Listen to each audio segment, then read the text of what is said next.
আজকের ক্লাসে সবাইকে স্বাগতম। আমি ওমর ফারুক। তোমরা এই মোবাইল গেমটির সঙ্গে পরিচিত অ্যাংরি বার্ড। তোমরা এই অ্যাংরি বার্ডের গেমটি মোবাইলে অনেকেই খেলেছো।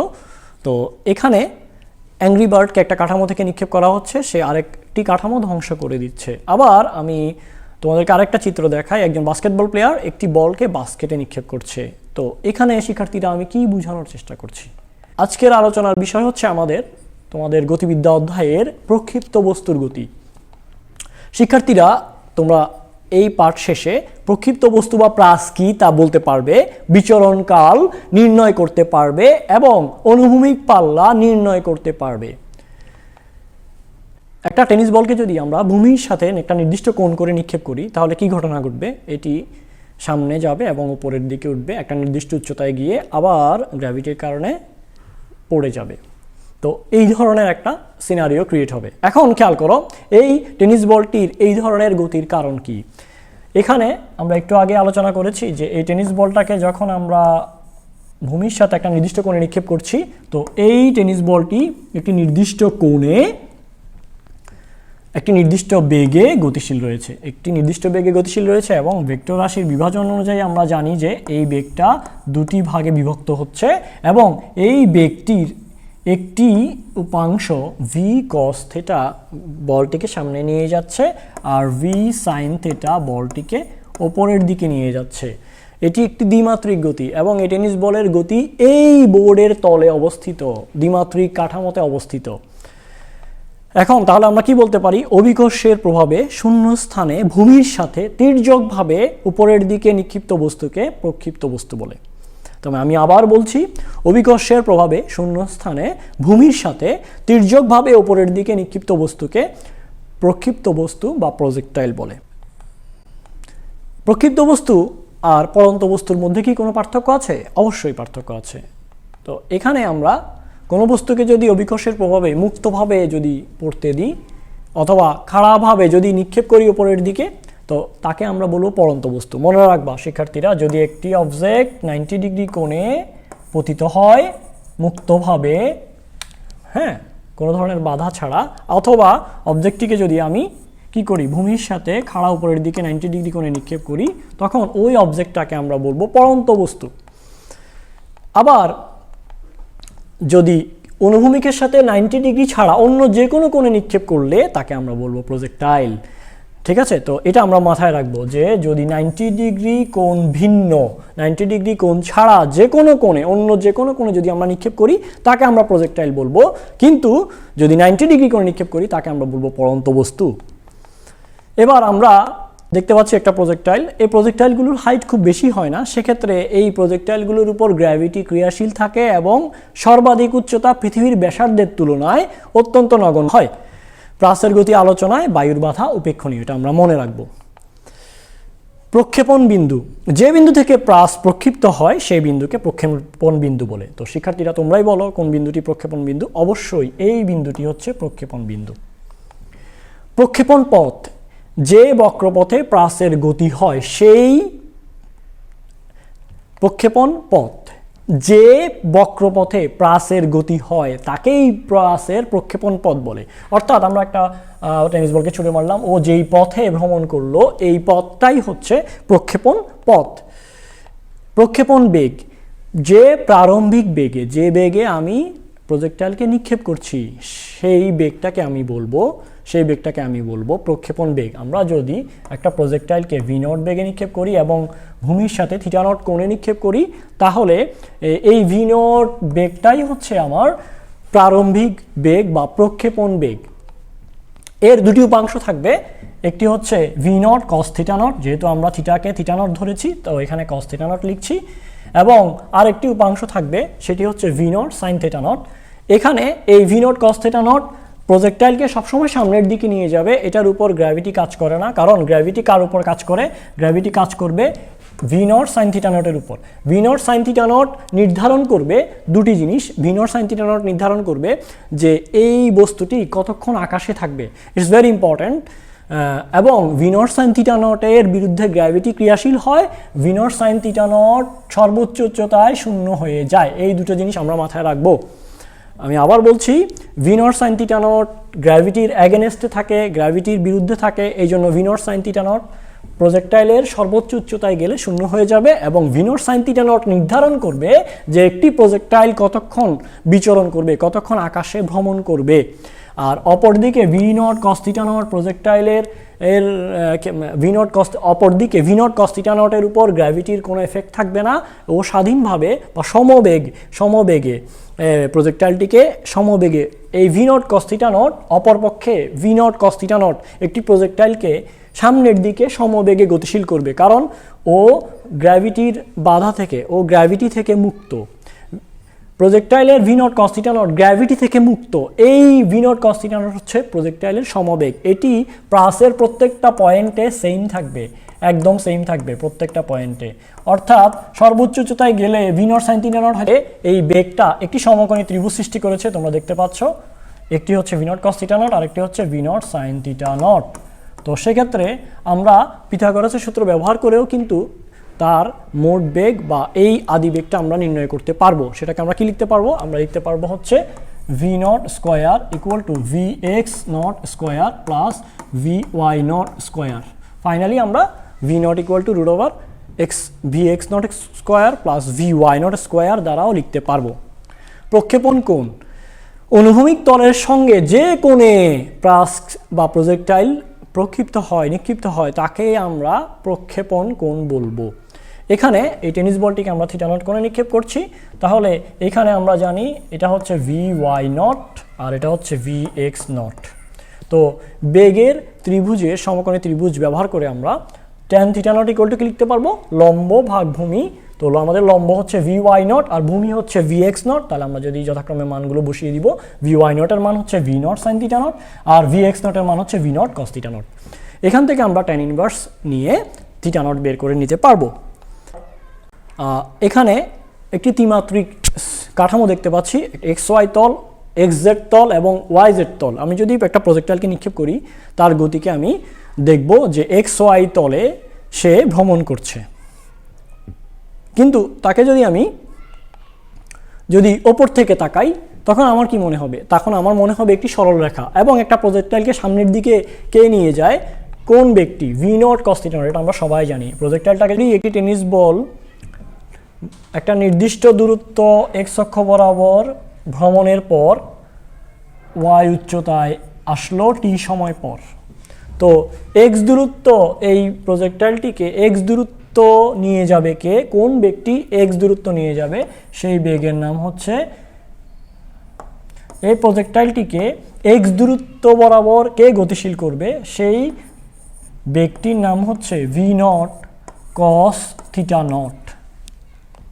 অর্থাৎ এস ইকুয়াল টু ভিটি সমীকরণ অনুযায়ী আমরা লিখতে পারি হচ্ছে এক্স অক্ষ বরাবর দূরত্ব, অতিক্রান্ত দূরত্ব, এক্স অক্ষ বরাবর বেগ ইন্টু সময়। এক্স অক্ষ বরাবর বেগ হচ্ছে V naught cos theta not.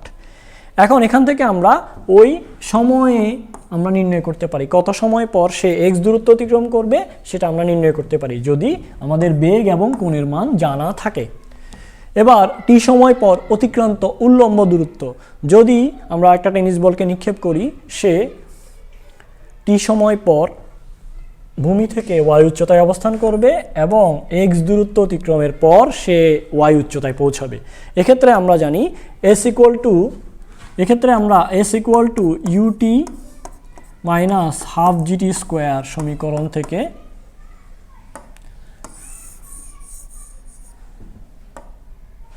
S equal to u t minus half g t square সমীকরণ থেকে আমরা এই বস্তুটির টি সময় পর অতিক্রান্ত উল্লম্ব দূরত্ব নির্ণয় করতে পারবো। এখানে উল্লম্ব দূরত্ব হচ্ছে ওয়াই। এই বস্তুটিকে ওপরের দিকে নিয়ে যাবে কে? ওয়াই অক্ষ বরাবর বা উপরের দিকে গতিশীল করে আমরা সবাই জানি V naught sine theta not. তো এখানে V naught sine theta not উপরের দিকে নিয়ে যাবে, তাহলে আমরা কি লিখতে পারি? আমরা লিখতে পারি হচ্ছে Y equal to V Y naught T minus half g t square, অথবা আমরা লিখতে পারি ওপরের দিকে আদিবেগ নিক্ষেপের মুহূর্তে উপরের দিকে আদিবেগ হচ্ছে V naught sine theta naught টি মাইনাস হাফ জিটি স্কোয়ার। প্রাসের গতিপথ হচ্ছে একটি প্যারাবোলা। আমরা যদি একটি প্রজেক্টাইলকে নিক্ষেপ করি, আমরা একটা টেনিস বলকে নিক্ষেপ করলাম, এটি গতিপথটা একটি প্যারাবোলা, সেটা প্রমাণ করার জন্য আমরা আগেই জেনেছি যে y equal to V naught sine theta naught T minus half g t square. এটি হচ্ছে y অক্ষ বরাবর অতিক্রান্ত উলম্ব দূরত্ব সূত্র। এখানে আমরা টি এর মানটি বসিয়ে নিব, এখানে আমরা টি এর মানটি বসিয়ে নিব। টি ইকুয়াল টু আমরা জেনেছি প্রজেক্টাইলের জন্য X divided by V naught cos theta naught. এই মানটি যদি আমরা ইকুয়েশনে বসাই, X tan theta naught minus half G X square divided by V naught square cos square theta naught. এখানে আমরা যদি টেন থিটাকে এ বিবেচনা করি এবং এই এক্স স্কোয়ার বাদে পুরো টার্মটাকে বি বিবেচনা করি, তাহলে আমরা পাবো finally y equal to a x minus b x square. এটি হচ্ছে একটি প্যারাবোলা। এই প্যারাবোলাটি হচ্ছে আমাদের y equal to a x minus b x square.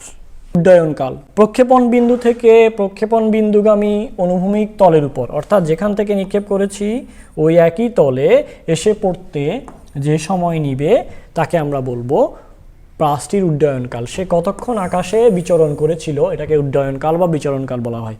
আমি আবার বলছি, প্রক্ষেপণ বিন্দু থেকে প্রক্ষেপণ বিন্দুগামী অনুভূমিক তলের উপরে এসে পড়তে প্রাসটির যে সময় লাগে তাকে আমরা বলবো উড্ডয়নকাল, টাইম অফ ফ্লাইট। এবার আমরা প্রজেক্টাইলটিকে যদি আমরা এক পাশ থেকে দেখতাম, অর্থাৎ আমি একটা টেনিস বলকে তোমাদের দিকে ছুঁড়ে মারছি, তাহলে এটার গতি হতো এরকম এবং এটা একটা স্ট্রেট লাইন হতো।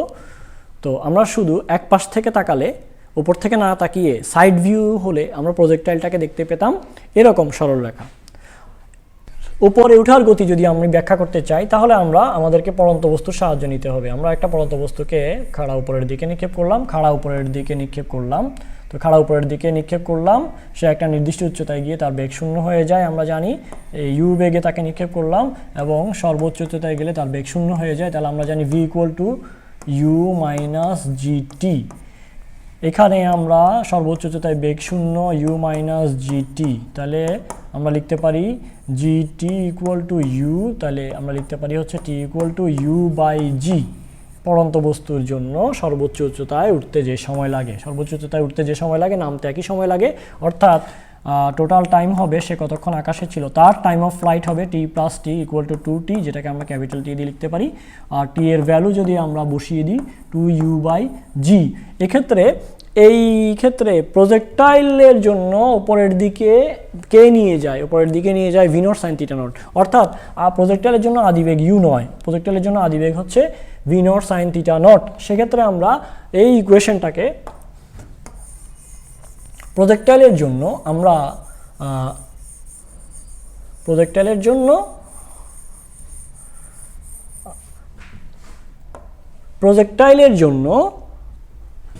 2u বাই জি এর জায়গায় ইউ এর স্থলে আমাকে V naught sine theta not বসাতে হবে, কারণ এটি হচ্ছে তার ওয়াই অক্ষ বরাবর বেগ। একটা প্রজেক্টাইল কতক্ষণ আকাশে থাকবে সেটি নির্ভর করে হচ্ছে ভি নট সাইন থিটার উপর। V naught sine theta not যত বেশি হবে সে তত বেশি আকাশে থাকবে, তত বেশি সময় নিবে এবং তত দেরিতে মাটিতে ল্যান্ড করবে। প্রক্ষেপণ সীমা, আমরা যদি একটা টেনিস বলকে নিক্ষেপ করি, এই টেনিস বলটি একটা নির্দিষ্ট বেগের জন্য এবং একটা নির্দিষ্ট কোণের জন্য কত দূরে গিয়ে পড়বে, এটি হচ্ছে তার প্রক্ষেপণ সীমা বা পাল্লা। এটিকে আমি যদি এ বিন্দু দিয়ে লিখি এবং এটিকে যদি আমি বি বিন্দু দিয়ে লিখি, তাহলে এই দুই বিন্দুর সংযোজক সরলরেখাই হচ্ছে প্রক্ষেপণ সীমা বা পাল্লা। তাহলে প্রক্ষেপণ বিন্দু থেকে পতন বিন্দু, তাহলে এটা হচ্ছে প্রক্ষেপণ বিন্দু, এটা হচ্ছে আমার অনুভূমিক পাল্লা নির্ণয় করতে চাই, তাহলে অনুভূমিক বেগ জানতে হবে। প্রজেক্টাইলের অনুভূমিক বেগ হচ্ছে V naught cos theta not, এবং ভি নট কস থিটা নটকে যদি টোটাল তার ভ্রমণকাল টাইম অফ ফ্লাইট দিয়ে যদি গুণ করি, তাহলেই আমরা পাবো হচ্ছে তার range equal to V naught cos theta naught time of flight একটু আগে আমরা নির্ণয় করেছি। টাইম অফ ফ্লাইট কত? টাইম অফ ফ্লাইট হচ্ছে 2v naught sine theta naught divided by জি।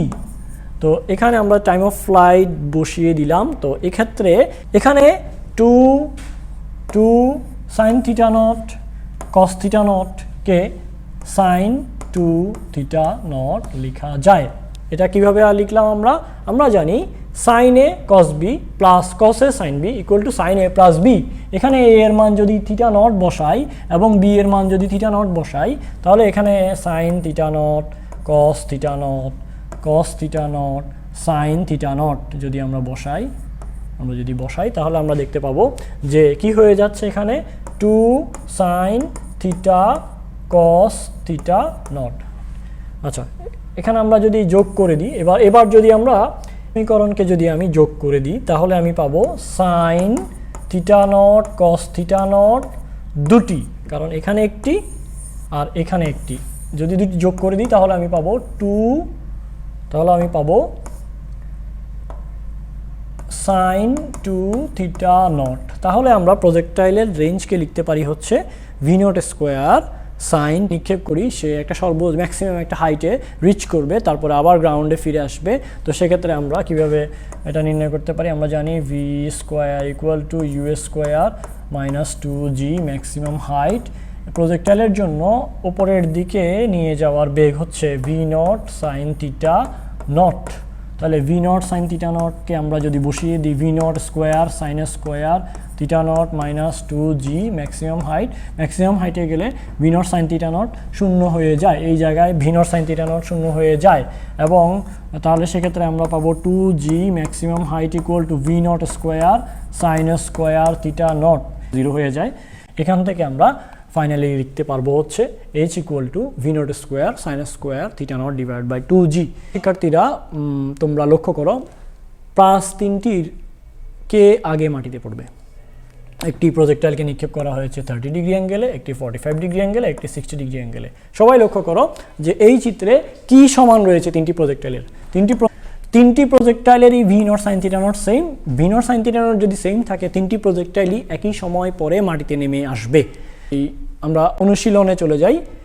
তোমরা এই প্রশ্নটি অনুশীলন করবে যে এখানে তিনটি প্রজেক্টাইল আগের মতো, যে তিনটির কে দেরিতে মাটিতে পড়বে। তো তোমরা এই প্রজেক্টাইল মোশন তোমরা অ্যানালাইসিস করে তোমরা নিজেরা ভাষায় অনুশীলন করবে।